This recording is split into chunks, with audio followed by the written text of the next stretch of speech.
Hi friends, అందరూ ఎలా ఉన్నారు? ఇవాళ అయితే మాకు మా ఊరు నుంచి పార్సల్ అయితే వచ్చిందండి. అందుకని మా వారు మార్నింగ్ 4 o'clockకే లేచి పార్సల్ తీసుకురావడానికి అని చెప్పి బస్ స్టాప్కి వెళ్ళాడు.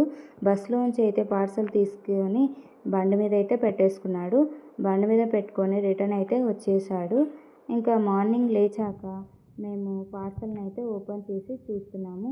దీనిలో అయితే మ్యాంగోస్ అయితే ఉన్నాయండి. చూసేయండి, మ్యాంగోస్ అయితే ఎలా ఉన్నాయి, చాలా లావుగా ఉన్నాయి కదా. ఇవైతే డైరెక్ట్గా చెట్టు మీద నుంచి తెంచి పార్సల్ అయితే పంపించారండి. ఇవైతే కంప్లీట్గా మాగలేదు, అందుకని ఇవి ఇంకా చూడ్డానికైతే గ్రీన్గా ఉన్నాయి. చూడండి, మ్యాంగోస్ అయితే బాగున్నాయి. ఇవైతే కంప్లీట్గా మాగాలంటే ఒక 3 days ఒక డబ్బాలో అయితే ఉంచాలి. అప్పుడైతే మనకి మ్యాంగోస్ అనేవి మాగుతాయండి. తర్వాత మనకి తినడానికైతే స్వీట్గా ఉంటాయి మ్యాంగోస్. అందుకని బాక్స్లో అయితే పెట్టి పక్కనైతే పెట్టేస్తున్నామండి.